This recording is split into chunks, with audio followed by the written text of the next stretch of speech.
Strength. It's not just about lifting bars. It resides within every unique journey. This is To the Bar. Strength in every story. We're a community, a platform where stories meet strength. Our podcast is the result of our passion for weightlifting. From the first lift to the last, we're here to bring you the latest weightlifting news, to unravel the intricacies of the sport that will make you want to grab a barbell and hit the platform. This is To the Bar. Strength in every story. And now for today's show.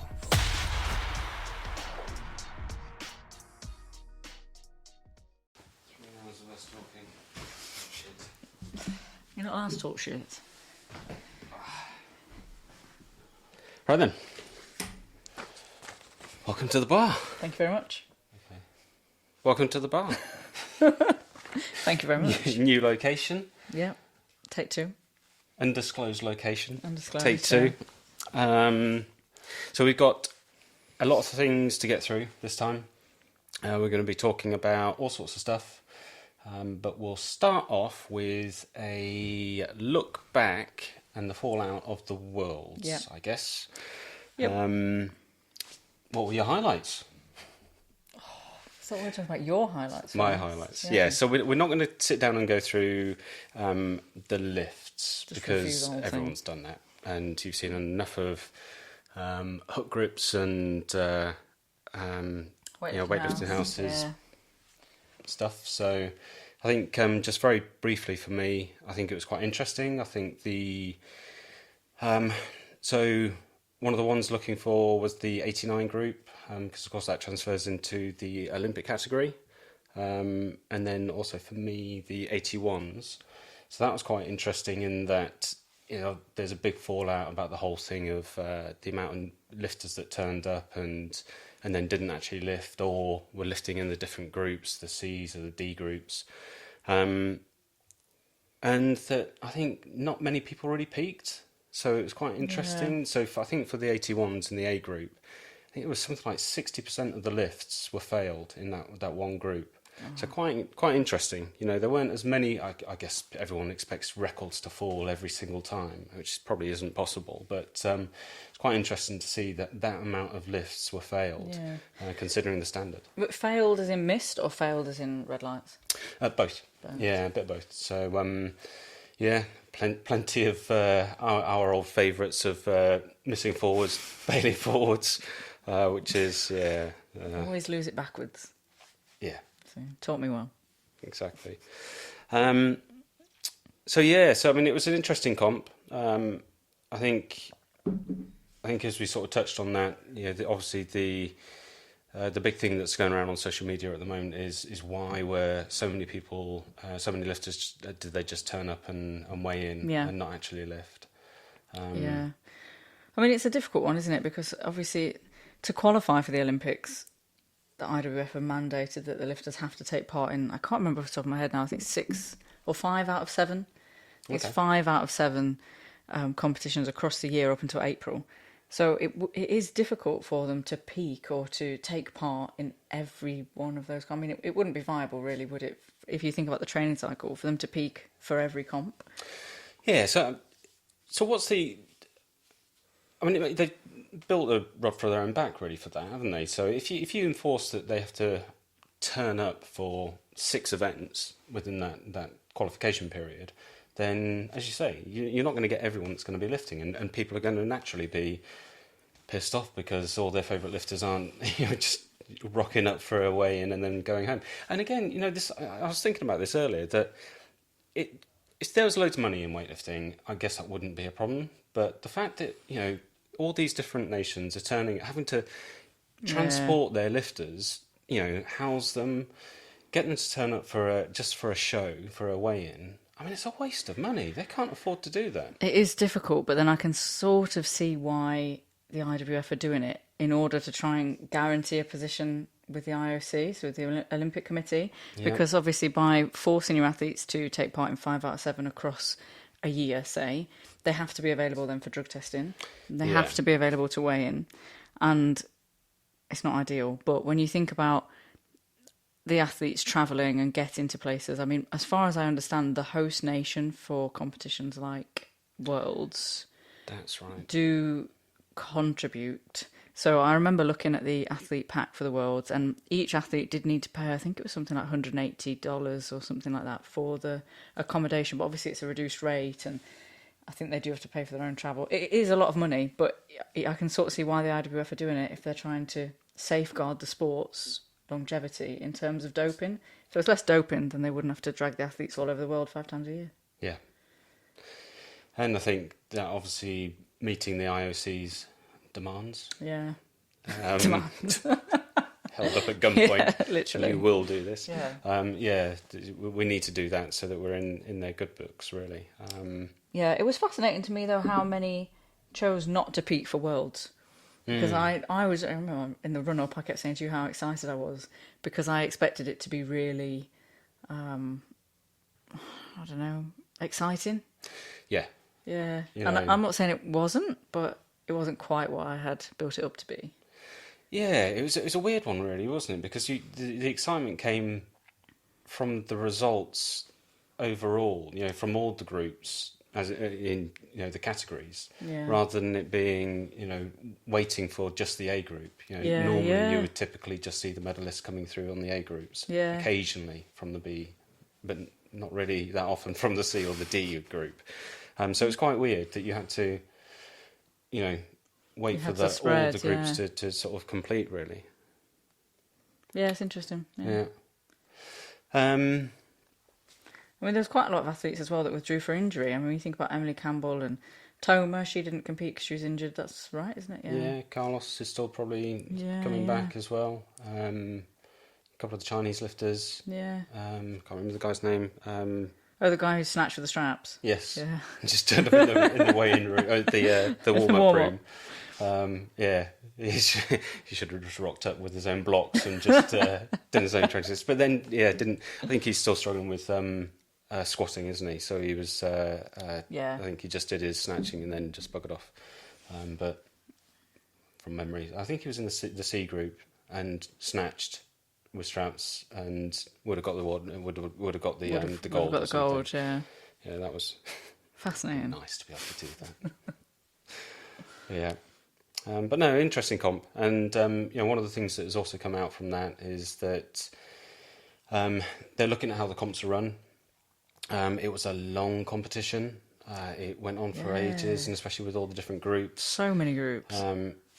Great footage from Serbian weightlifting house team. Again, it really is great, especially with the commentary. But just from that, you can appreciate how many hours that they put in for that, and they obviously can't commentate on all of the groups, and so there was quite a lot of dead groups in the sense that when you go back and look at some of the footage that they've got, that they're just there. There's no commentator on it now. I mean, it is different. I mean, E groups, that's a lot of groups for a category. Yeah. It's no wonder it went on for 2 weeks. Yeah, well, so I got a stat, because we all love a good stat. So we had 719 entered, and only 680 competed.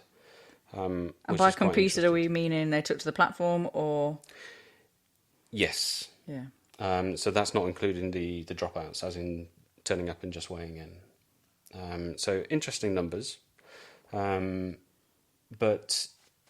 one of the big things to come out from that was looking at the structure of the competitions, not just at the Worlds. I think this will automatically knock on to the Europeans, and the Pan Ams and everything, but reducing the amount of groups, and I think that would be much better. I think. For sure. And as we already mentioned about the turning up just for the weigh-ins, because it's a compulsory group, compulsory comp, that and fitting them into the right groups, so people entering in with their so-called entry totals, even though they're just tactical.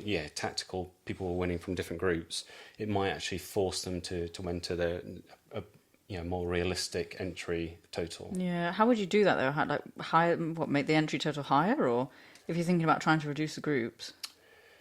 Yeah, I mean, I guess so, because that's what we've got for us when we enter our sort of regional or national comps. We've got entry totals, and they're continually raising the bar for that. I sort of felt that it might be an idea that they combine the last 3 comps and do an average.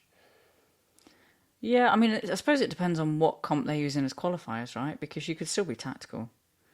Because if it just has to be a national comp that is then a qualifier, it could just be, if we talk about our structure in British weightlifting, you could just go to 3 tier 3 comps and do the bare minimum, and then take an average of that, and it's still tactical in where you would end up, but it's difficult, isn't it? I suppose that's the point of sport. Yeah, if you're lifting mid-cycle or something like that, mid-block.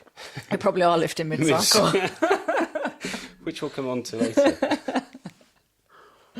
Speaking of, though, I did see a lot of comments online saying that was why the Worlds was so, I don't want to say boring, but not as exciting this year because of the increased doping control. So we're getting more reflective or realistic totals. Yeah, because people are having to be a little bit more cautious about where they are and what they're doing. But anyway, like you say, we'll talk about that in a bit. Yeah, interesting. So that was, obviously there's a fair few other things that came out. One of which was recently we saw Kate Vibert posting on Instagram about her experience in the weigh-in room. Yeah, it was such a shame. Yeah. So for those of you who aren't aware, I probably would imagine a lot of you are, because it's sort of been headline news not only with from her post, but USA Weightlifting have condemned the incident and asked for a swift action. But give a bit of background. So the new rule came in just before the British Championships, didn't it? It did, yeah. When was that? July? It was July. Yeah, it must have been July. Yeah, so July. Start of July. And the new rule being that instead of, and thank God, lifters having to come in and weigh in the pants, that they come in and weigh in with a singlet, and you get a 250 gram. Not kilo, got to remember that. 250 gram allowance. So yes, yeah. The read between the lines type thing rule for that is that if you can turn up in a singlet that weighs 100 grams, you get you get the benefit, and that's what they're doing. So fair play to them. And then you can of course weigh in or compete in your competition singlet. Yeah. But for her, it didn't go that well. No, not as far as I can understand it. And I mean, just to sort of make it relatable, I did the weigh-in for a couple of the women's sessions for the British Championships, and obviously that's the first time we'd enforced the rule of weighing in the singlet, and it made the weigh-in process so much quicker and so much easier. So the women turned up, they were already in a singlet, they sort of came in, kicked their shoes off, jumped on the scales, gave me their openers, signed the sheet, showed me their ID, it was over and done with. There's none of that sort of awkward undressing, redressing, trying to avert your eyes, but still watch the scale. It was much easier. I think it's much better for the athletes. And actually, before we go on to Kate's experience, I think it's important to note that the reason, or as far as I understand it, the reason that they brought in this rule was actually because of something that happened at the Europeans in a similar vein to what happened to Kate, in that the women were showing up to weigh in their underwear, and a particular athlete turned up to weigh in their underwear and didn't wear a bra, and the TOs refused to weigh her in, and another athlete had to lend her a sports bra, in order to weigh in. And the argument there was, well, men are allowed to weigh in just pants, so why aren't the women? And I understand that that's a whole different debate, but the thing is, the rule came around because of somebody shaming somebody's body, and then now Kate's experience seems quite similarly in line with that, in that she's weighed in a smaller singlet that, as far as I understand it, didn't have any legs or anything like that. And the rule is not very specific, is it? It doesn't say what the singlet has to look like. It doesn't say if it has to have legs, if it has to be a particular thickness or a length or whatever. So she's turned up in this singlet. Yeah. She's turned up in this singlet that her other teammates have previously weighed in wearing, not the exact same singlet, but, the same singlet. Other people have weighed in wearing it, no problem. She's turned up and the TOs have obviously spoken about her and her body in the singlet in a different language that she couldn't understand, made her feel uncomfortable to the point of she was in tears. They've asked her to remove the singlet in front of them, which the whole point of weighing in the singlet is to maintain dignity for the lifter. And then I think sort of forced her to change singlets and weigh in, and that was her experience in the weigh-in room. That's shocking, isn't it? Yeah. It really is bad. And especially because, as TOs, the mandate is that we should be speaking English. It's the common language among all the nations. Yeah. So for her to be stood there and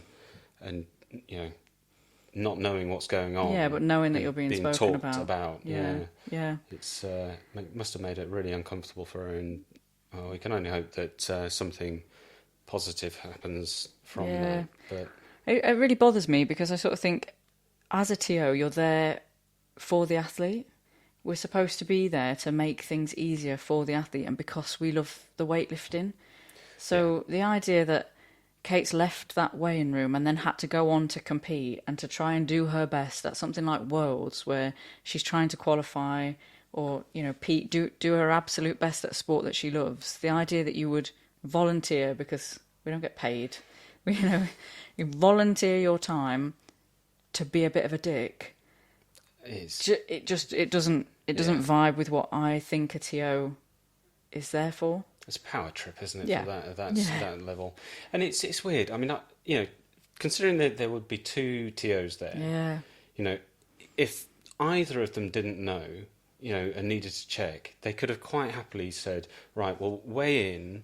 But on the proviso that we just need to, one of you, or well, probably you have to wait until both the weigh-ins done, but we need to go back and check and get another official to double check what the rule is, or if that's acceptable. Not make them feel, as you said, we're there to help facilitate the athlete. Yeah, to make it as easy as possible for them to do the best that they can. Exactly. Is how I think. Whenever I'm TOing, that's what I think, is that I'm there to serve, essentially, the athlete and the coaches. Yeah, and not to be a dick about things. Yeah.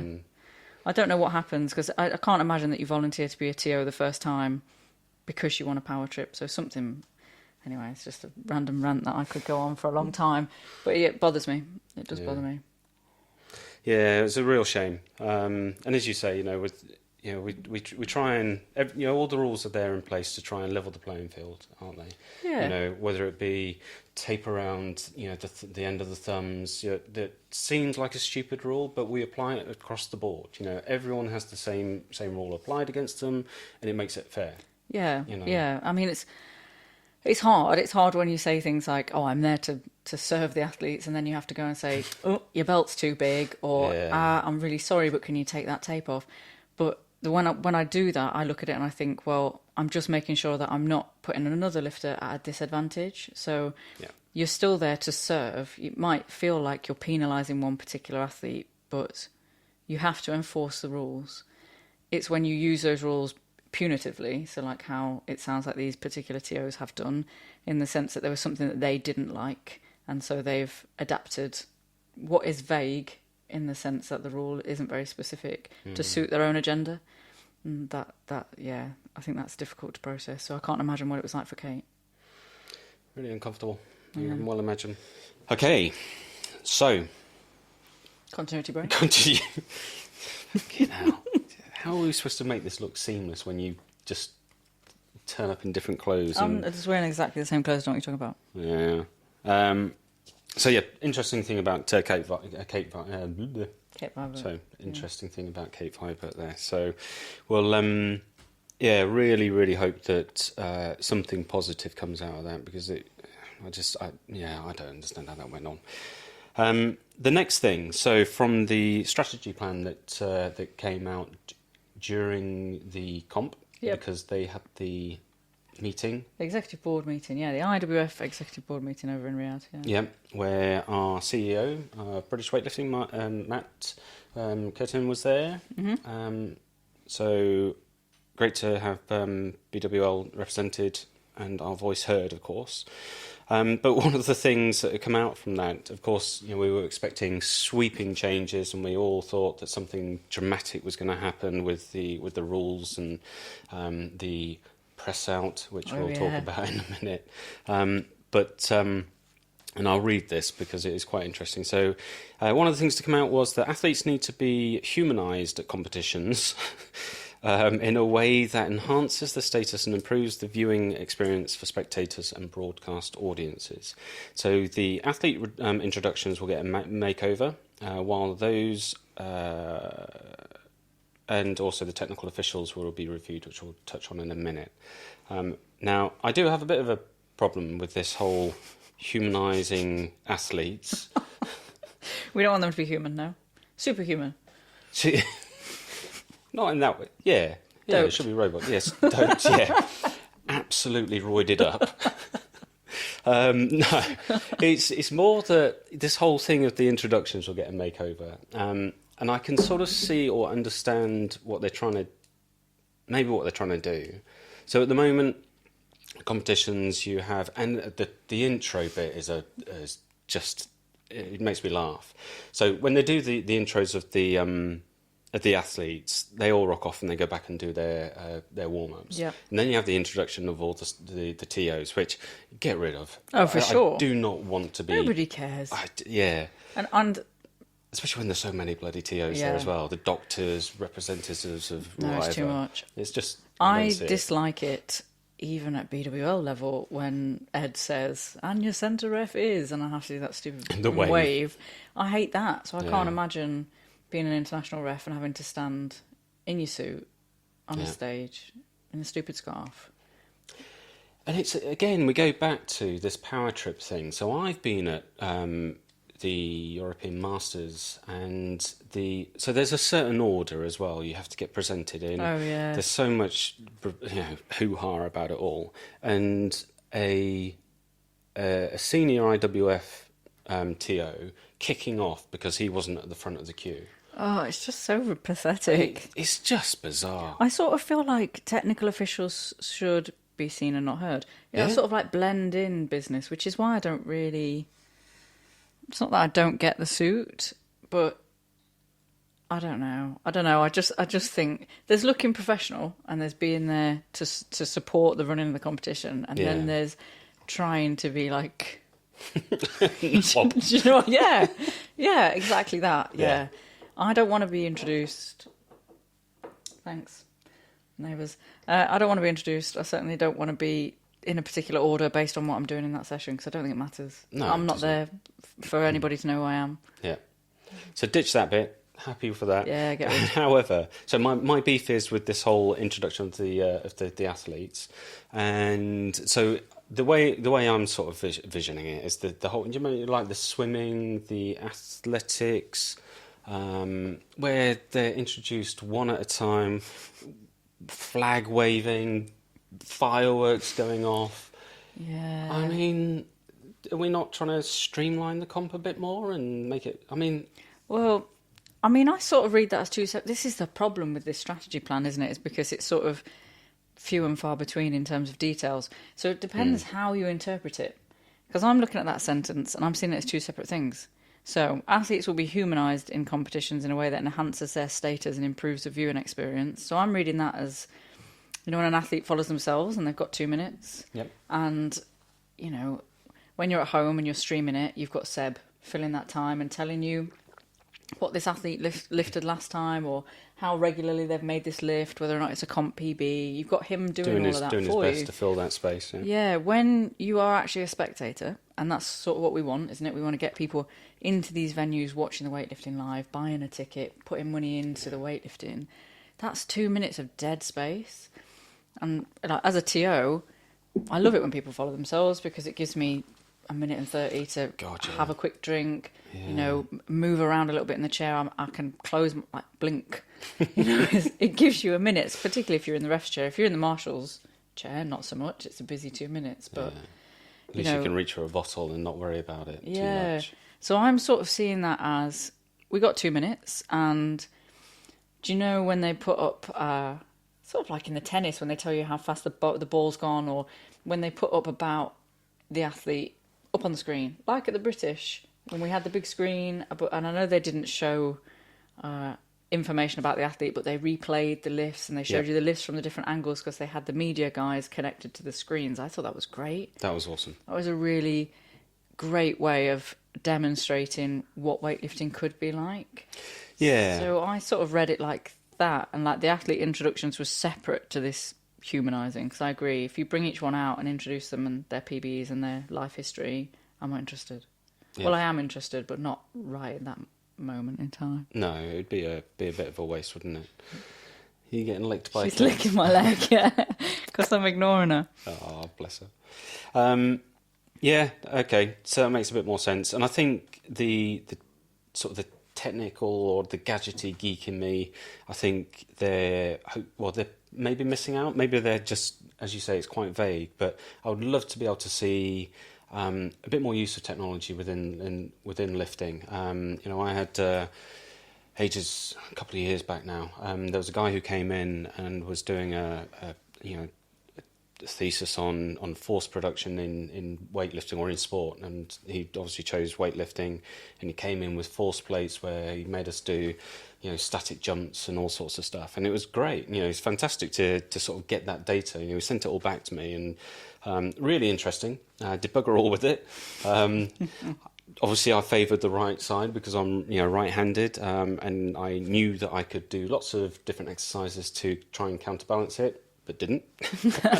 Obviously. However, but for these pros and for other people, it's those 1%, and where they can get that information. But if you can get that on the big screen, as you said, like when we were at the British, how fast the bar's moving, or that would be pretty impressive. And didn't you do something with you timed lashes? What was it? Yeah, so I remember this was ages ago when you and I were looking at oscillation, I think, and you'd sent me the reel of Lasher, because I had said about the bar whip, and if there's I can't remember what I'd said, but something about if you put enough weight on the bar, it's always going to whip, and you sort of disproved my statement by sending me the video of Lasher and the bar being completely still. And then I got completely distracted and stopped looking at the oscillation because I couldn't believe how quickly the bar went from the floor to the front rack position. And so we broke the reel down, I timed it, and it was something like 0.6 seconds, or I can't remember exactly, but it was so fast. Yeah. For the size of him and for the weight on the bar, it was incredible. 250 odd kilos or yeah, whatever. it was mad. So that would be fascinating. Yeah. Absolutely. I can imagine sitting in the audience watching the weightlifting and taking in that sort of information on the board. Yeah, that would definitely add another layer to it, wouldn't it? And there are plenty of people doing, lots of work out there at the moment, aren't they, with force production or speed, I think off the floor and stuff. I think it's Will Fleming, and I might be wrong, but I'm pretty sure it's Will Fleming that does quite a lot of velocity-based training work. So he is the coach for One Key. I think he coaches Mary Lappen, and I think his coaching is 1 kilo. 1 kilo coaching, I think. Anyway, but yes, I think he does a lot with velocity-based training. So it's becoming more common, isn't it? So it might be nice for us to use that in the weightlifting competitions as well. Yeah, I know. My coach, or old coach, when I get back to lifting at some point. But Mike Causer, he does a lot of stuff like that as well. Loves numbers, and again, that's the sort of the geek in me, that when you start seeing that sort of information on the screen, that would be pretty interesting. For sure. So there will be better use of graphics, more use of images and other athlete information on the scoreboard. So again, what we just touched on, really, I think.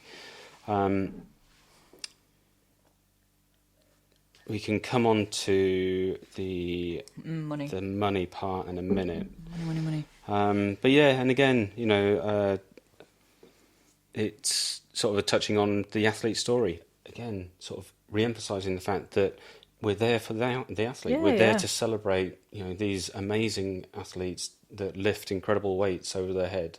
Yeah. Rather than focusing on, TO introductions or the bigger event or whatever it is. In terms of the athlete story, I think that is interesting if you're looking at sort of like the athlete background. So when you think about, like Matty Rogers coming from gymnastics, CrossFit, that sort of, and then Natalia Proshepa. Yeah. So when you think when she did Piece of the Platform for us, I didn't realise how, I say late came to weightlifting at 30, but late she came to weightlifting because she did martial arts and crossed over into weightlifting. What was she, 18, 19? I think so, yeah. Yeah, and ended up at the Olympics. Like, that's incredible. Yeah. That sort of information Super I would impressive. find fascinating. Seeing how an athlete got to that point would be great, yeah. Athlete background in the sense of was born here, went to school there, less interesting. Yeah, so BWL are doing a big thing at Drive at the moment where they're, what's the sort of scholarshipy thing where they're the athlete transfer? Yeah, talent transfer. Talent transfer. Yeah, which I is a love great that. idea. Yeah. Yeah, absolutely fantastic. And obviously, going in and poaching I feel athletes like from- Chris Murray came from a talent transfer as well. Maybe I'm imagining that.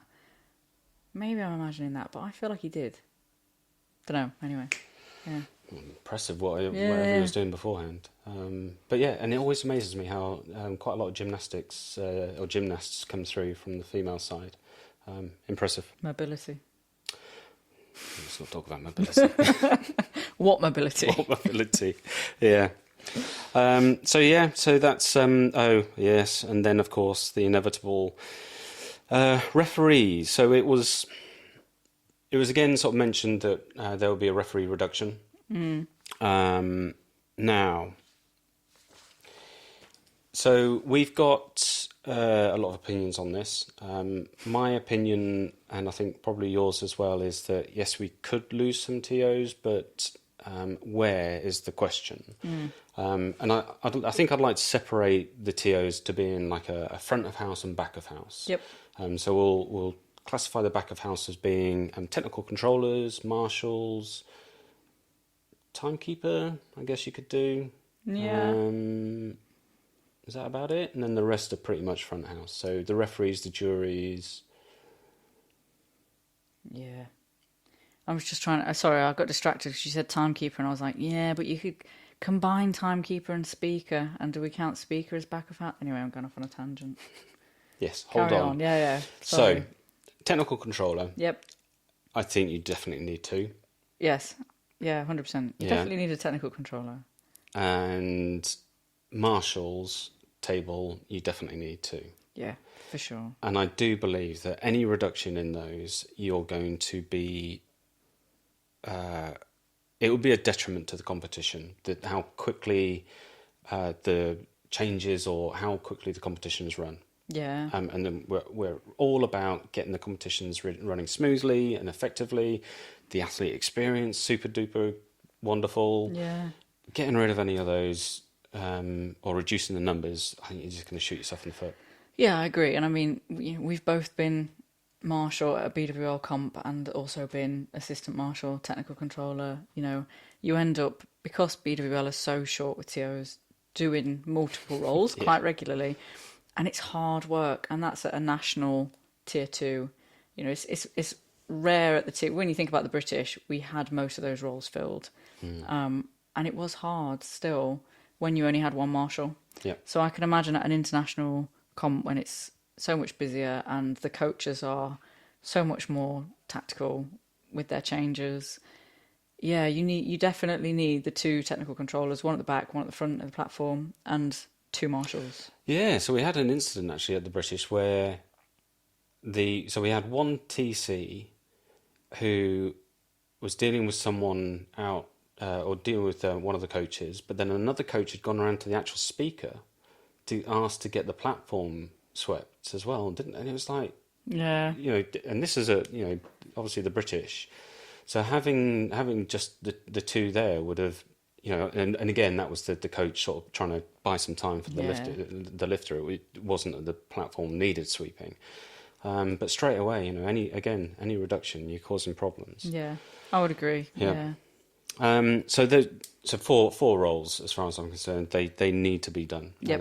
They need to be there. Timekeeper would, definitely. That's pressing a button on and off, and even trying to get that done automated somehow. Well, I heard Christian talking about this, and he was, he was talking about the platforms. He was talking about the bar having it's like a wistful conversation with Christian. talking about the bar having a sensor in it so that it knew when it was lifted off of the ground. And That would be great. It would be great, but then I was sort of thinking, well, what about, because obviously you can put the bar back down if it doesn't reach your knees. How would the bar know if it met your knees? Yeah, because everyone's got Everyone's a different knees are height. different. yeah. But anyway, again, digress. Yeah. But it's not something you could do right now. You couldn't automate the timekeeper role, but it's one of those interesting ones where you sort of think, maybe there would be a way in future. Maybe not. But you can certainly combine timekeeper and speaker, I think. Yeah, or even centre judge, maybe. No, I've done ref and timekeeper recently, and it's hard work. Okay. There's too much to focus on. But by the time an athlete is walking to the platform as a ref, I want to be looking for infringements. I don't want to be looking for infringements. That's the complete opposite of what I'm looking for, because I'm hoping that they don't do anything wrong. But I want to be focused on the lift. I don't want to be thinking, right, stop the clock, right now I need to ref. So it's way too, my brain couldn't cope with, it had to, but it didn't like it. Yeah, that's fair enough. Simple human. Yeah, because centre ref, you're looking straight away, checking the bar's loaded, no blood on the bar. It's a lot, checking the athlete as they come out to make sure they adhere to all the rules in case something that the TC is missed. Yeah. You know. And also then you've got to try and get the attention of the speaker. Yeah. Because obviously quite often for BWL, the speaker is doing two platforms. So trying to note that the loaders are off of the platform and that this person's ready to be announced. I can't start the clock until... And if I'm over here and, your speaker's over there, just get the speaker to do it. Yeah, that's true. So... Yeah, good point. So that's back office and timekeeper. Yeah. Now we go on to the interesting bit about the referees. So we have, traditionally we just have normal, for I guess the majority of people that go to comps at local, tier 3 comps will have your 3 refs. Yeah. And then international, you end up with I'm learning how to choose the right audio apps for you. Sorry. Heck was that? I don't know. Sorry. Jesus. Let's take it off. Sorry. International comps, we're looking at 3 refs and then a jury, and a jury of 3 or 5. So you're potentially looking at 3 to 8. 3 to 8 refs, which is quite a lot. Yeah, I've got strong opinions. So let's go on this. So no holds barred. You go for it. What, my strong opinions? Tell the IWF what you really think of them. I will. No, I'm not going to tell them what I think of the IWF, but I do absolutely think you should scrap the jury. So the jury? Yeah. It doesn't... I've said this to you before. It makes no odds. Yeah. Just what you call them. 5 people. I don't care what 5 people you scrap, but scrap them. And keep 3. Because I don't think your refs need to be refed. And if they do need to be refed, then they shouldn't be at an international comp for a start. It's a bit weird that you would have 3 refs and then not backup refs, but a jury of 3 or 5 because you don't trust the 3 to make the right decision. Exactly. If you think, so I've heard a couple of people say, but your referees are usually your less, your jury has to be IWF Cat 1, right? So, okay, they're your most experienced referees because that's the highest level of ICO category like accreditation that you can get. Yeah. So your referees can be IWF Cat 2, IWF Cat 1, either way. And I've heard them referred to as less experienced, which just baffles me because to get to IWF Cat 2, you have to have done years and years of TOing at your national governing body's events. So, your national federation, so for us, British Weightlifting, to get to Cat 2, you have to have been actively TOing for years. So are you less experienced? You should know what you're doing in order to have got the IWF Cat 2. At that point, you should be able to spot a press out or a foot touching a bar or I don't like because I think it undermines the referees that have worked really hard to get to a Cat 2 anyway. Yeah. So for me, scrap something somewhere so that you just have 3 people, because I think it is important to have each position covered, centre, left and right, because you do see different things. And I don't think until you've sat in those seats that you realise how different the angles are and what you can and can't see in terms of a lifter's positioning, or whether or not a bar, an elbow touches a knee or anything like that. Is very subjective based on where you're sitting. Well, not subjective, but where you're sitting. Well, yeah, so things like knees bent. Yeah, that's probably a good one. Yeah, and that's actually an interesting one, because we refed at a competition just recently at Brunel. Yep. And I was a centre ref, and I gave a lifter a white, and my two side refs gave red. And when I asked what they'd seen that I hadn't, the lifter's knees were bent. Now, straight on, they looked straight to me. He looked like he was, his knees were fully extended. But I can understand when you sit to the side, actually, you can see a bend much clearer than you can straight on. So it does make a difference where you're sitting, what you can see. Same with press outs. Obviously, if I'm sitting to the left, the opposite arm is easier for me to see in terms of bend, extend or press out. So I think 3 refs are a must. And then if you've got video replay and you've got challenge cards, those referees can reevaluate their own decisions. You don't need, because we should. Yeah. The point of being a referee is that you're able to be independent and fair. So, if a challenge card came to me and I rewatched the video replay and was like, shit, I gave that a red, and actually his elbow didn't touch his knee, it just looked like it touched his knee from where I was sitting, I should be happy to change that. Yeah. So. The cat destroying the new sofa. So yeah, I don't think that you need 5 other people to tell me whether or not I got my judgment wrong. I should be able to reevaluate my own judgment based on the additional information of the replay and the challenge card. Yeah, agreed. Yeah. So this whole big, let's reduce the number of staff. We're just losing the jury. I think so. Although I'm not... And the timekeeper. Maybe I'm going off on a tangent here, but I'm not entirely sure where the notion to reduce... why is that a focus? When did that become something... Of all the things that we need to change, when did the number of TOs become such a pressing thing? Because it's not like they're short for... What if it's a money thing? Again, the host nation pays for the accommodation and the flights and the food. So maybe it is, I suppose, if you asked BWL to host an international competition and they had to pay for ITOs to travel from all over the world, we'd probably struggle. Yeah. I mean, we struggle. We're looking at 5 TOs per session.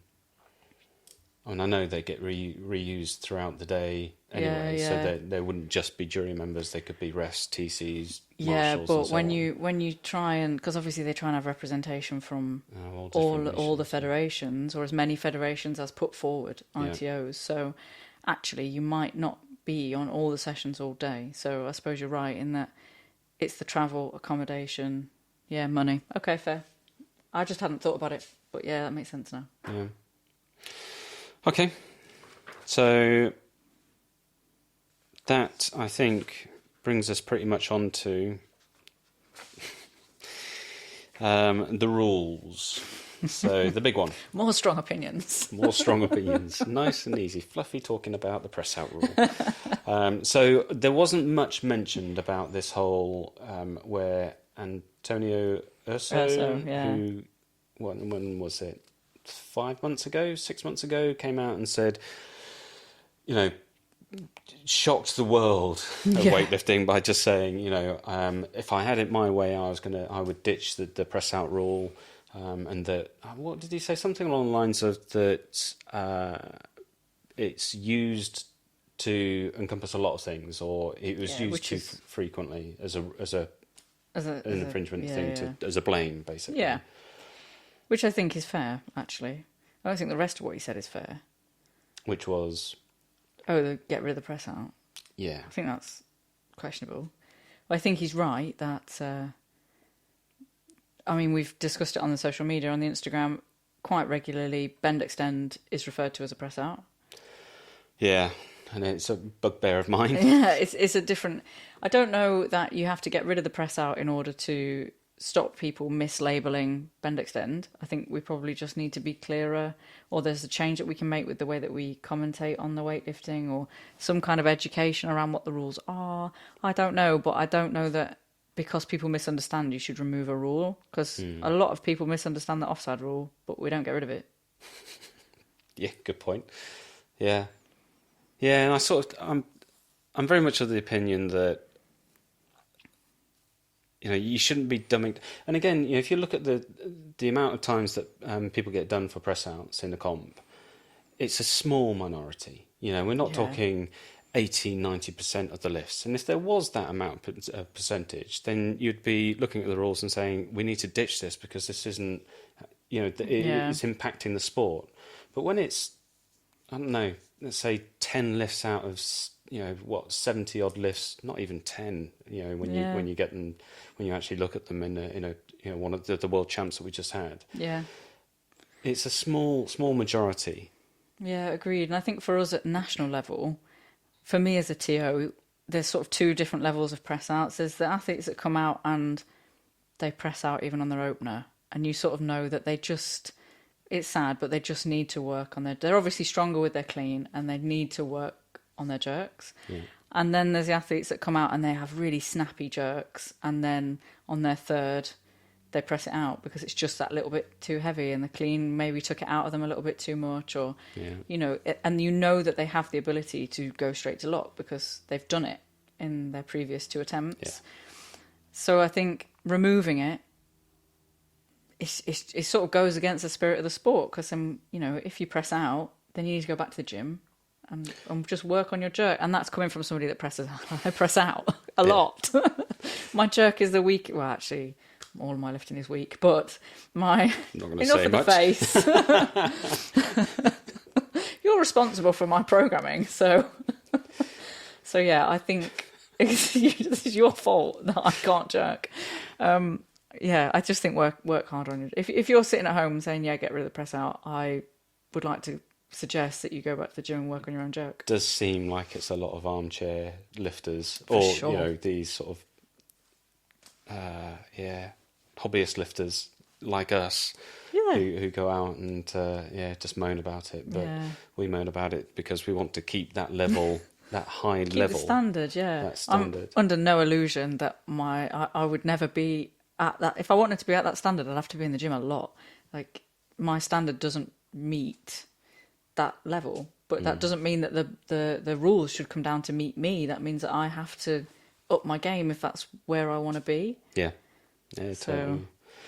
Yeah, and you know, it's interesting because I had a bit of a conversation with someone on the To The Bar account, and they were saying, you know, get rid of the press out rule, and so I got into this conversation of how, you know, if you get rid of that, what you're introducing is the fact that they can literally just end up doing what the old school lift of, was it the clean and press? Yeah. Like, no, that's not what I meant. You know, it's but if you, the whole idea is that you go straight to lock, because if you allow any part of a bend and then a press, then where does that angle? It becomes subjective, doesn't it? Exactly. Because you could say, well, that was only a small bend, and I could say, well, I thought it wasn't a small bend, that was quite a large bend. And so then, I think that's really difficult. Either has to be straight to lock or not at all. And it's interesting you bring up the account, because I had a similar conversation with somebody on the To The Bar Instagram, not about the press out, but I think it sort of applies. And it was on the reel of the lifter whose bum touches the platform. Yep. And the guy was saying that we should give him the white light just to celebrate his mobility. And I totally get it, because it was pretty impressive. It was impressive. You know, and I think it's important that people realise that we're not sitting at home looking at that and thinking, well, that was crap because there was an infringement. I think it's amazing that he's got the mobility to get his arse onto the platform and then recover with that weight. And his knees. His knees look like they're going to come out their sockets. It's incredible that he can do that. I'm not doubting that at all, but it would have been a red light from me. Anyway, so he was saying white light it to celebrate. He was this, king of mobility. It's great. And so my reply to him was, I could do that. But if you imagine that you're competing against him on the same platform and you're currently in third and he comes out and 1 kilos you with that exact lift, do you want me to give him the white light to celebrate his mobility, or do you want me to stick to the rules? And the guy came back to me and he said, stick to the rules, give him a red.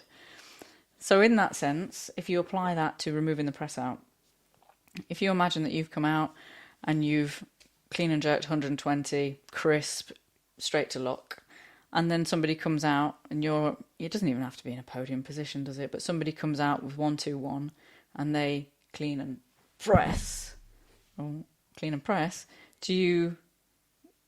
you want that? Would you want that? No, you definitely wouldn't. No. And again, it goes back to us applying the rules across the board. So it's everyone's governed by the same rules. Everything's equal. We try and make it a level playing field as possible. Yeah. And even personally, I sort of think if I went out and my clean and jerk looked crap, I wouldn't want...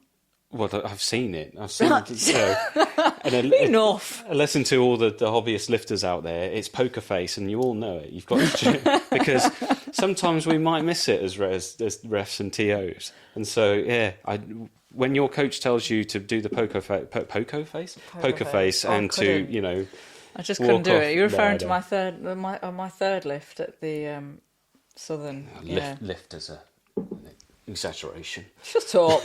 Mate, it went over my head. I just pressed it. Pressed. Yeah. I was shaking my head before that was even done. I knew I'd pressed it. Yeah. I wouldn't want it though. I wouldn't have wanted it. It was me screaming in the background. Yeah. I wouldn't have wanted it. No. No, you do it properly or don't do it at all. Yeah. That's just me. Bit of a dick like that. No, well, it's that whole thing, isn't it? You've earned your place. And I've been given lifts where, when I've looked back and seen it, a very shaky press or but something. you've also had a red for a shoulder wobble that should not have been a red, if you ask me. Yeah. Well, anyway, it evens itself out, doesn't it? Yeah, it does. Yeah. I think we've got that covered. We'll move on. We could go on for could ages. rant about it for ages. Yeah. Get better at your jerks or your snatches. Don't press out is the answer to that. Yeah. Bend extend is different. Yeah, and bend extend is different, not a press out. The other thing to come out, which is quite interesting, because it was a while back when they started looking at the rules and how they could make lifting or weightlifting a bit more commercially viable, get the money generated in, looking at CrossFit to see how we could use them as a bit of a an idea to how we could try and jazz up the competitions and things. We learn, yeah. And it sort of worried me in that they might have taken their eye off of the Olympics a bit, because we got such a bad standing with the IOC with all the doping, and we'll get into the doping. We keep on promising we'll get into it. We will do. It's on the list. But I just sort of felt that what with, was it 5 categories, weight categories? Yeah, 5 for Paris. In LA, we're not even down. Was it LA 28? We're not even down as a confirmed sport yet. Yeah. So God knows what's going to happen for Brisbane. But they have come out with a clear statement to say that they want to increase and go back up to, or go from 5 categories per men and females to 8, which would be amazing. Yeah, I mean that'd be incredible. And it's a clear statement, isn't it, to the IOC that we are we're committed to dealing with the dopers, cleaning up the act. Also looking at how we can make more money in the sport and make it more entertaining for the spectators, but as well as we are, committed to the Olympics. Yeah, we want to be part of it. I mean, I want to say I'm not too concerned, but you can see how much effort the IWF are putting in to appease the IOC, right? When you look at the way the qualification period is working this year. They're putting so much effort into anti-doping, education, and the strategic reforms, and whatever we might think about the strategy plan, it's there to try and save the sport. So you're never going to agree with everything. but they are making a lot of effort to make the changes where they need to be made. So, yeah. Interesting. Watch this space on that one. And then another thing to come out was prize money. Try and make things more interesting, and let's introduce some prize money. Yeah, which fascinates me really, because linking to what I've just said, the IWF have just spent all its money on anti-doping, no? Yeah. So the only place I can imagine prize money is going to come from is sponsorship. Yeah. Yeah, so we see sports, I guess, Olympics do like the $1 million thing or so, I can't remember what it is, but there's big prize money, but it's it's all sponsors that come in and do that. But it would be awesome. It's the same like with the strongmen doing 500 and 4 kilos now. I think it's 504. Yeah, and there's a big prize money for that. Yeah, I could probably look at that with break my back. But yeah, incredible. Or your other leg. Yeah, the other leg.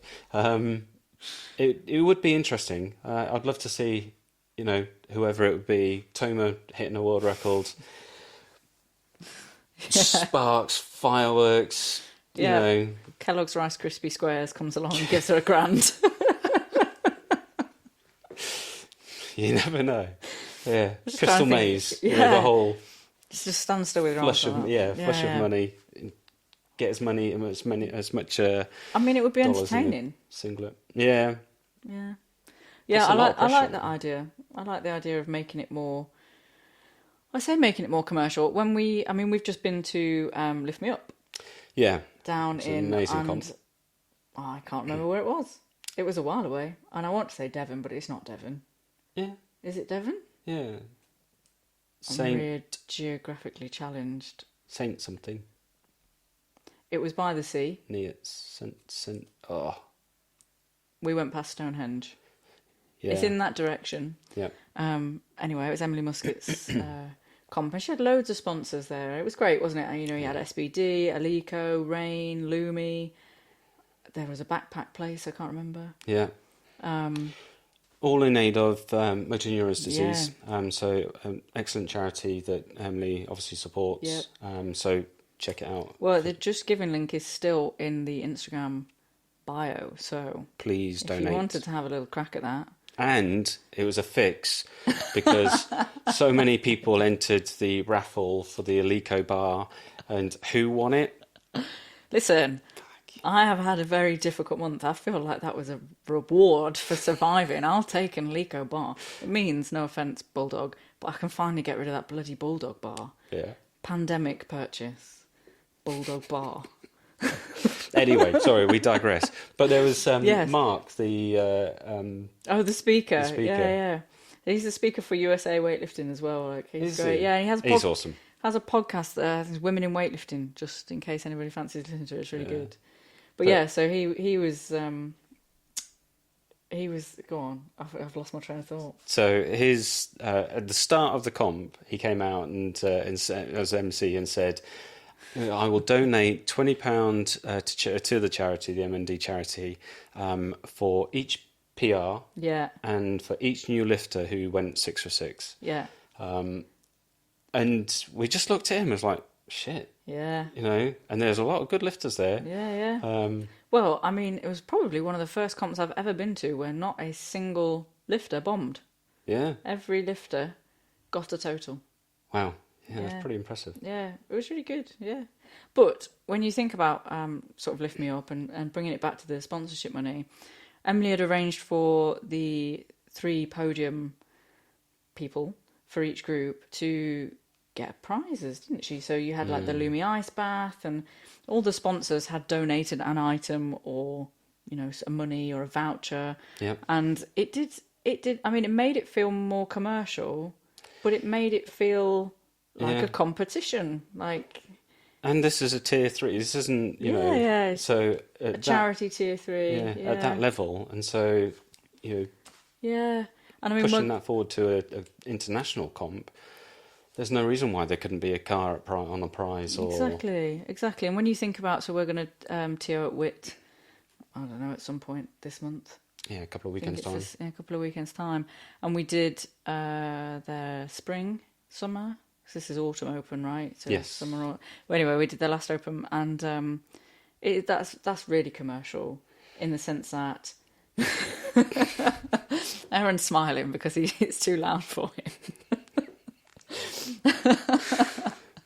They don't need a loud DJ in the back. I I mean, think- playing that You do make me laugh obnoxious with that. music. You do make me laugh with A that. bit more soothing.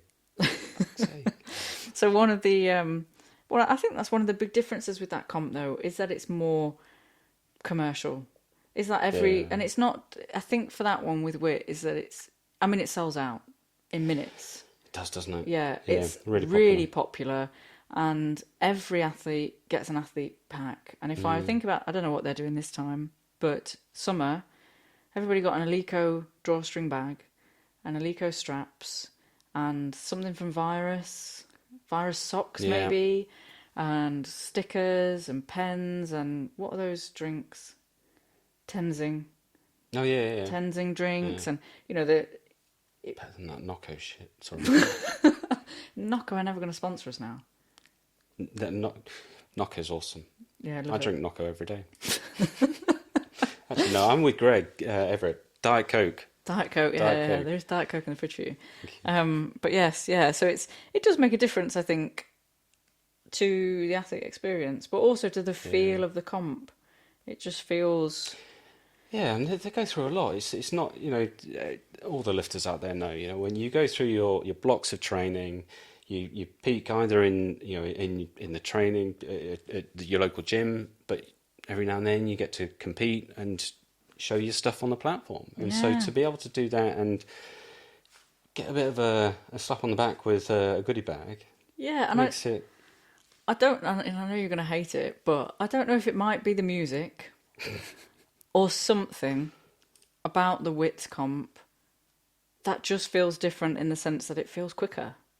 Not in a bad way either, but in a... I don't know, it felt like an event. Does that make sense? Yeah. It doesn't feel like you're sitting around at any point, and I don't know if that's just because there's an atmosphere, because there's music, and then when there isn't music, they're talking about the sponsors, or there's it just feels different. I think there's definitely a way of trying to capitalise on that. I don't know how you would do that for British weightlifting because they don't have sponsors in that way. Yeah. But there's always people. I mean, that's a stupid thing to say, but there's always people there. But from the start through to the end, whereas you always see a slow turn up, at comps. It's always in the middle, and then at the end of the day, or certainly at the end of the weekend or the competition, there's little people there. But I like that about WIT though, because they don't charge for spectators either, which I think makes a huge biggie, isn't difference. it? And it's in the gym, it's a small space. Yeah. They utilise the space well, but it's small. So when you have people in there, it feels like you've got people in there. Yeah. Quick one, you mentioned this, and we sort of talked about this. So when we had the British in Manchester in July, it wasn't, I can't remember who, one of the coaches, because we were talking about the amount of people in the audience and what a great setup it was and all this sort of stuff.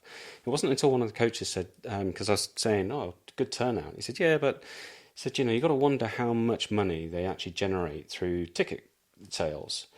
I said, well, there's quite a few people here. And he said, yeah, but you've got to think that, so each lifter will have, it gets given 3 passes. So you'll have a couple for coaches, 3, at least 2. So the majority of the people that turned up were eventually just either lifting, family or coaches. Yeah. And I do wonder whether it's that ticket price that puts people off. If you want to try and draw people in, it should be get anyone in. Yeah. Open door. I think that's probably...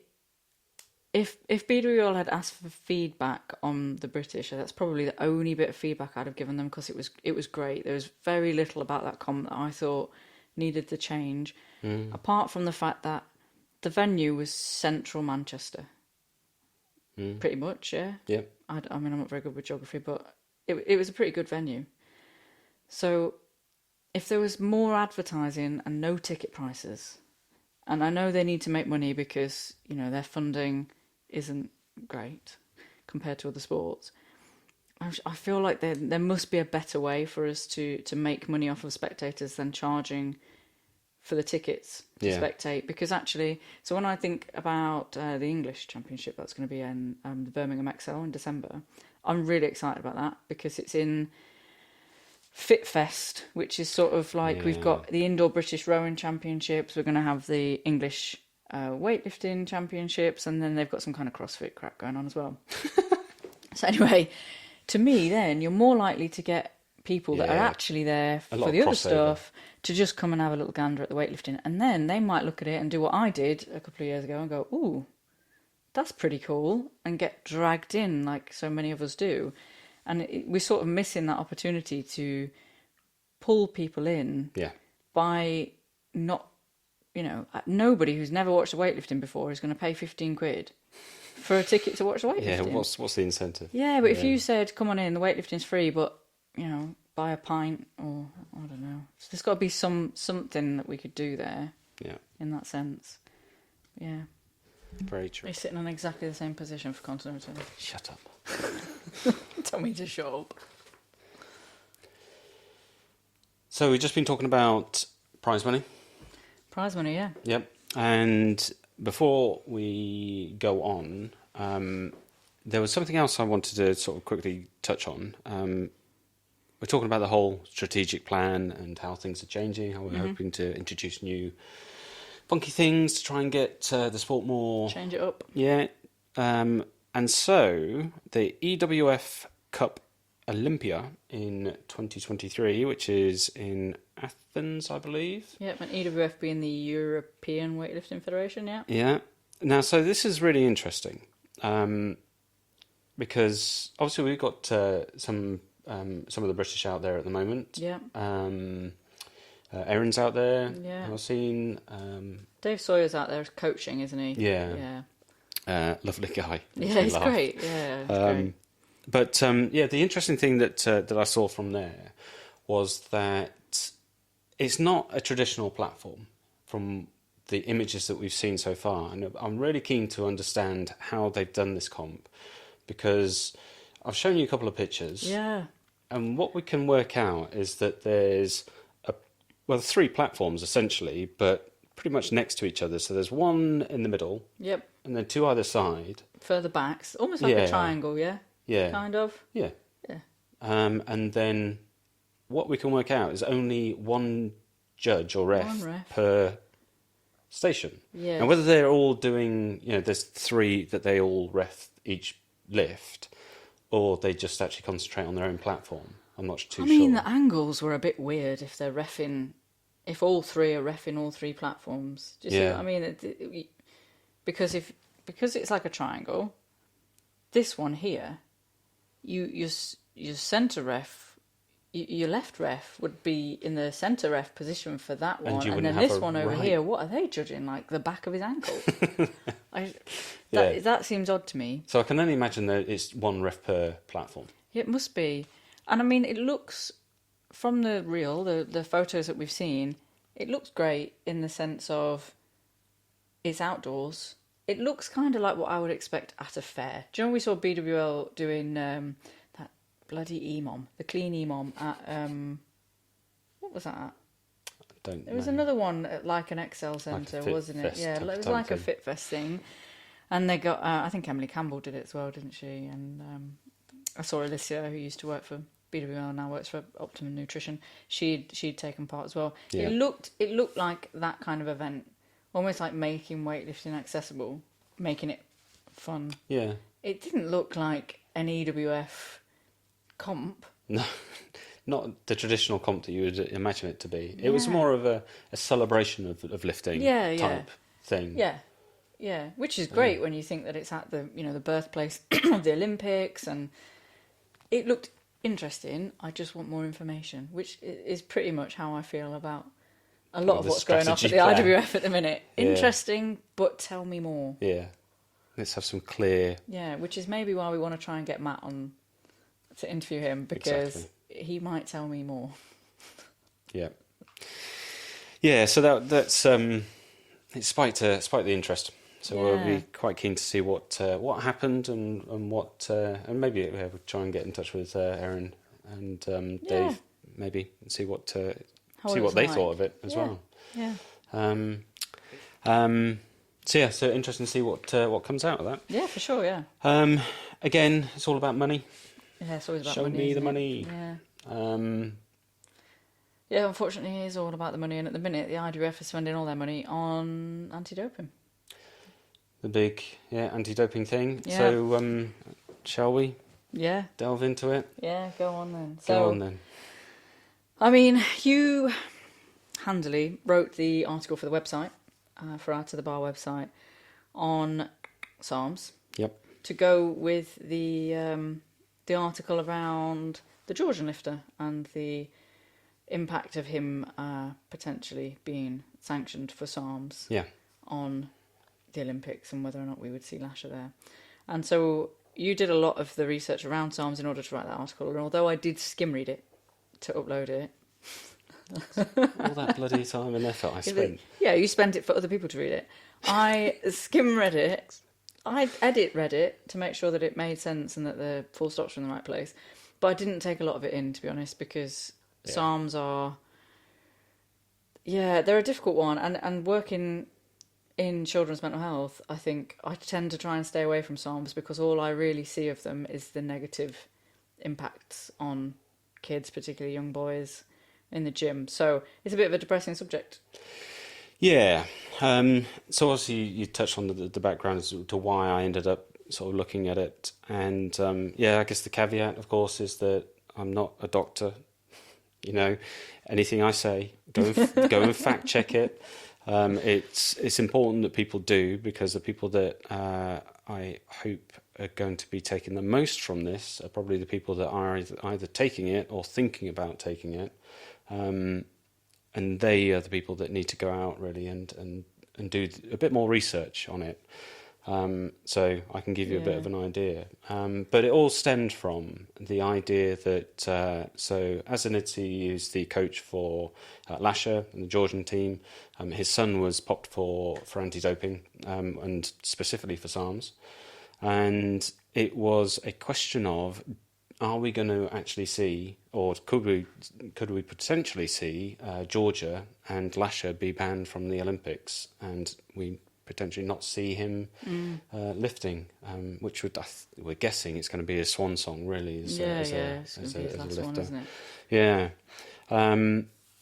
But lots of interesting things that came out of that, specifically around, I guess, the time that people get popped, and how quickly they get put on the banned list. Mm-hmm. So for the example is that we have so for Georgia in particular, there's Plesnoy and Azanidze's son who were done. So bearing in mind that Plesnoy doesn't lift anymore, but he's got a retrospective ban. Yeah. So he's number one, and then of course Azanidze's son.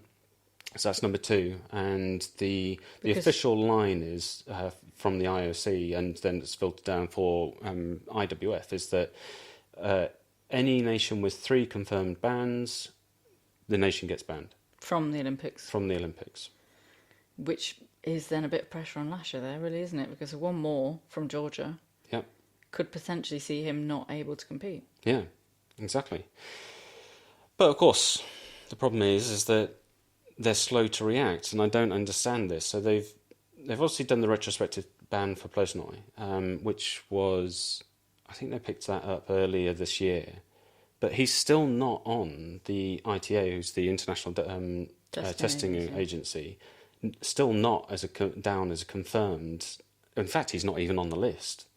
Whether that's because he's not an active athlete. It's interesting, isn't it? Because I don't really understand the ins and outs of what then happens, because I suppose if you were to take Sonny Webster, say, as an example, from what I understand of Sonny Webster's anyway, he contested his positive test, didn't he? Yeah, and contaminated batch. Yeah, said that he'd had some contaminated supplements.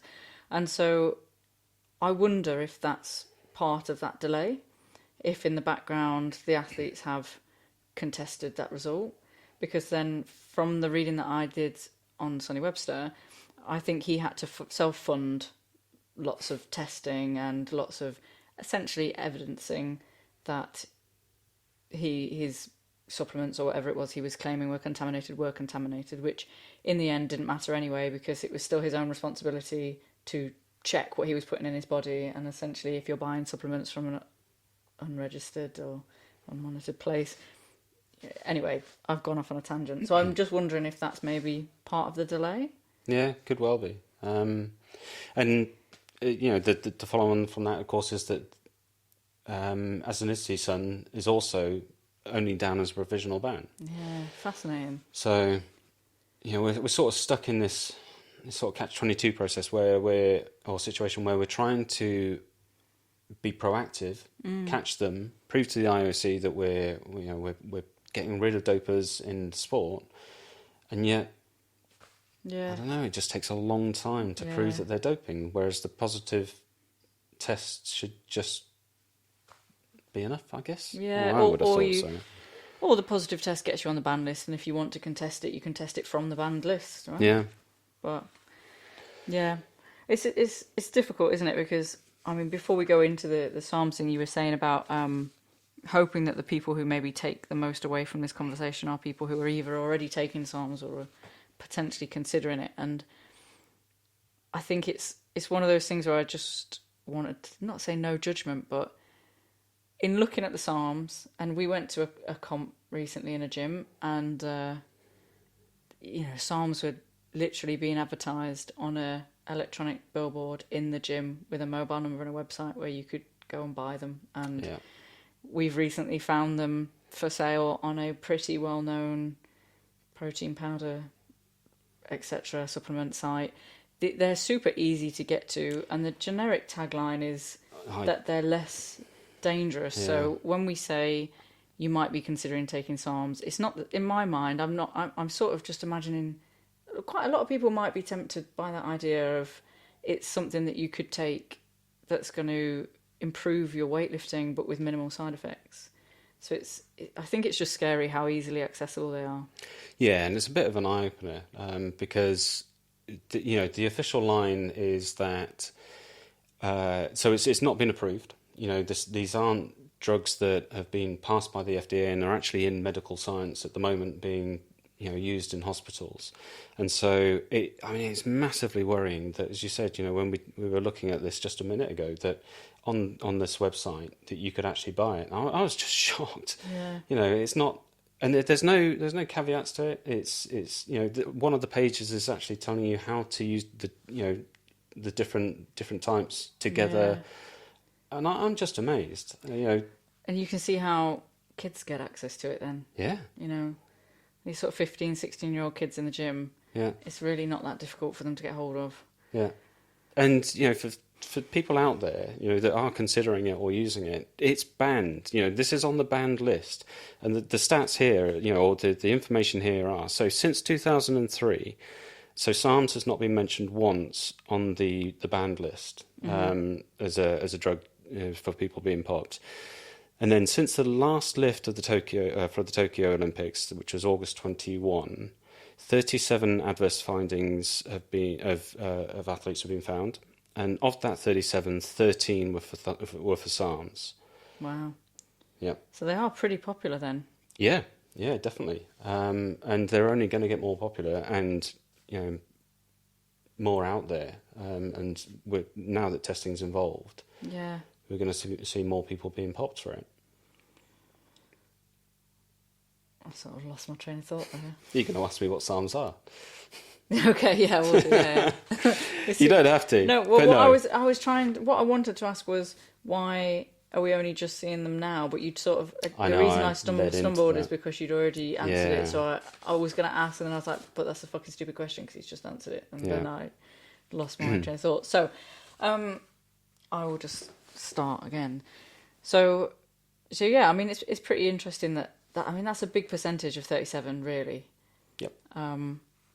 And I suppose I don't know that I really understand what a SARM is, to be honest, or why you might take them. But like I say, the only thing that I really know of SARMs is that they're supposedly safer than steroids. No.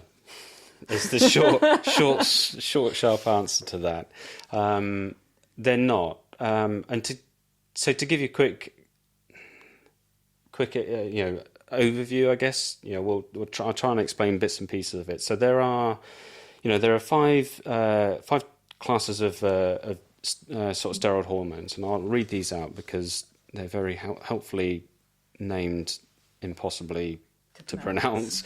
So there's progesterone, estrogens, glucocorticoids, mineralocorticoids, and androgens. And so androgens are the one we're more focused on because that's the testosterone. That includes testosterone. And so SARMS. When I was first exposed to steroids, I guess, would have been watching the Olympics way back when Ben Johnson did his 100 metres in 3 seconds. Something stupid.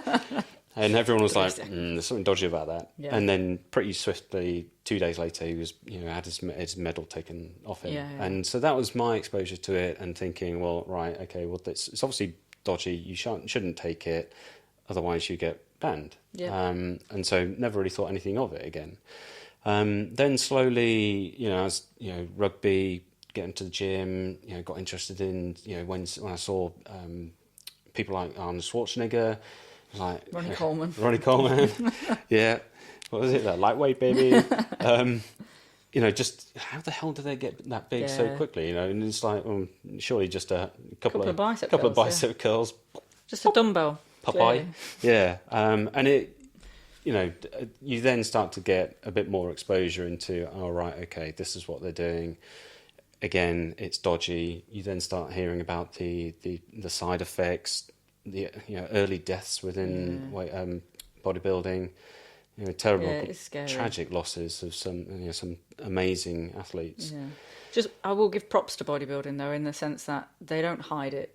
At least they are very open about the fact that they do take, it's dodgy, but at least it's done quite openly. Yeah, and if you get a chance to watch the Arnold Schwarzenegger 3-part documentary on Netflix. Yeah, Netflix. Yeah. His first part being his bodybuilding sort of career, history, and very early on he's talking on camera quite candidly about it and says everyone's doing it. Yeah. I just think it's a much better way of doing it so that kids don't think that's achievable. Just going into the gym, like I don't think they are endorsing it. I think just being honest that you get that physique through drugs is much better than pretending that you're natural when you're not. Yeah. So slight tangent. But so that was where I started to get the exposure to it and understanding that it is in sport, and it.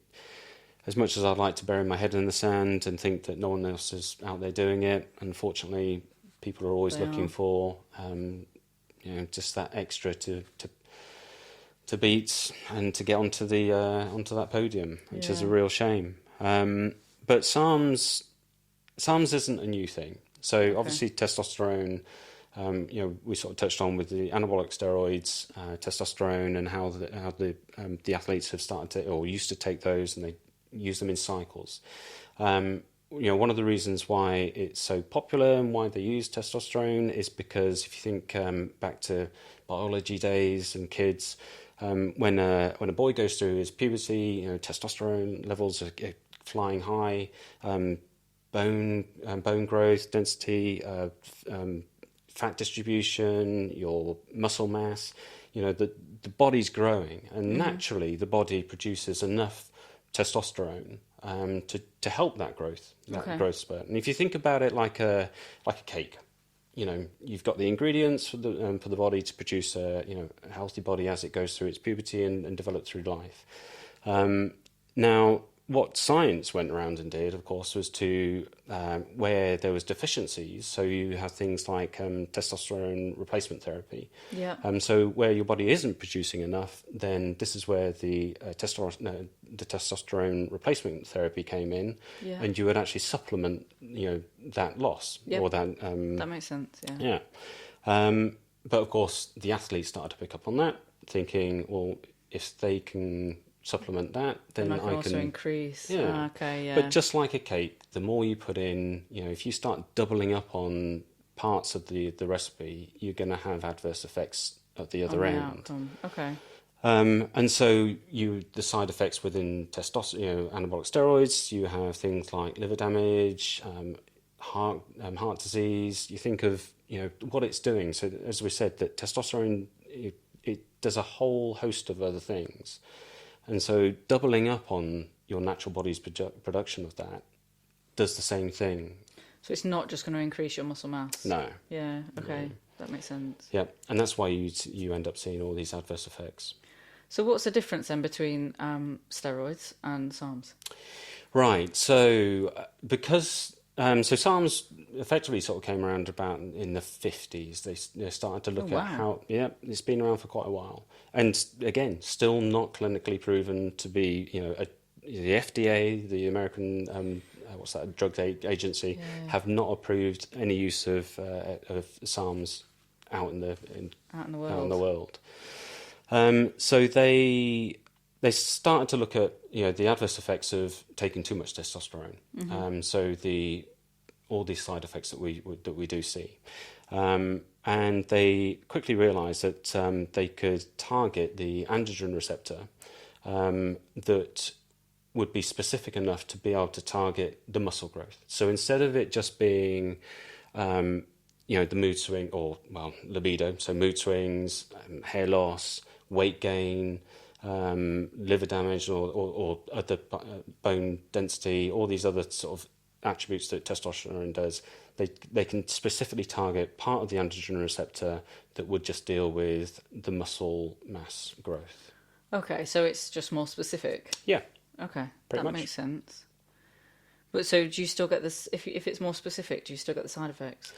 Yeah, so this is the sales pitch that all the companies out there, on the posters, all these supplement websites are saying that it's safe, and it's not. So the reason why it is still under clinical trials is because they are still seeing the same side effects that are coming through from anabolic steroids or testosterone. So they're still seeing liver damage, they're still seeing heart issues. They're still seeing hair loss and acne, all these sort of other things. And you've got to remember that the clinical trials, they're for people like cancer patients, where there is a dip in weight loss because of the drugs that they're going through on their treatment plans, and muscle wastage and things like that. So it's they're being used where it would naturally fit in. Yeah. But again, the patients are being monitored, 24/7. They're having blood tests, every few days, scans left, right, and centre, strictly monitored under medical professionals, not some dodgy website help me guide. It's under strict conditions. Yeah, that's fascinating because I had thought that it was. I knew it wasn't approved, but I had thought it was closer to being approved and was perhaps being used in medication and patient trials at this point. No. But no. So if it's not FDA approved, it's a chemical. Then it's the equivalent of like bleach. Yeah, pretty much. Yeah.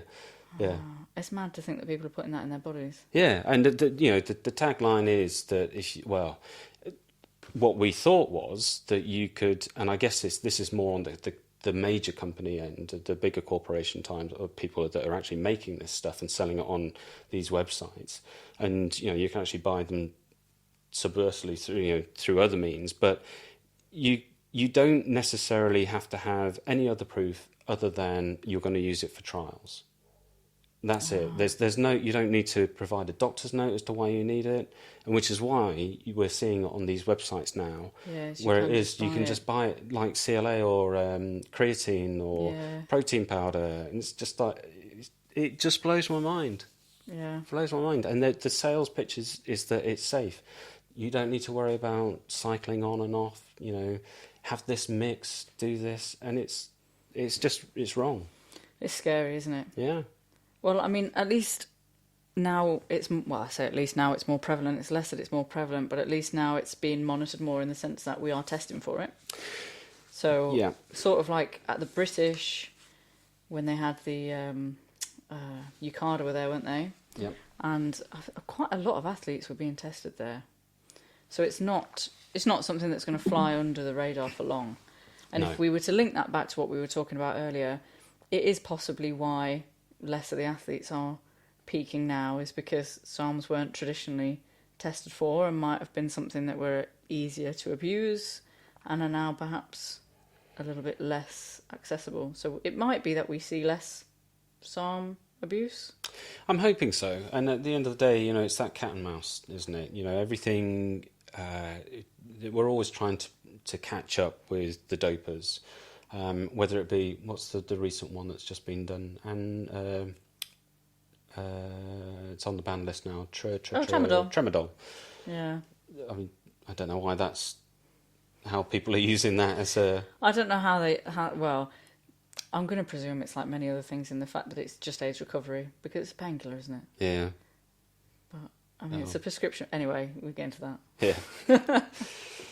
Yeah, I understand why it's on the ban list, but... Yeah. And it is, as I said, it's just that cat and mouse game, isn't it? Yeah. And yeah. how we can hopefully get rid of those cheaters in the sport. Yeah, I just, it's incredible, and hopefully that the more people that get tested, it puts people off having to worry about it. Yeah. But I'll be interested again. We've reached out to UKADA, our UK Anti-Doping Association, and they've given us a lot of feedback and some really good information. I'd love to sit down with them. They've said that we can get back to them. But I'd love to be able to sit down with them and ask them things like, how long does it stay in your system? Because one of the things that the IWF and all the other federations have to cope with is the cost of these tests. Yeah. There's, just very quickly, there's three types of tests. So we've got blood, urine, and dry blood. Yeah.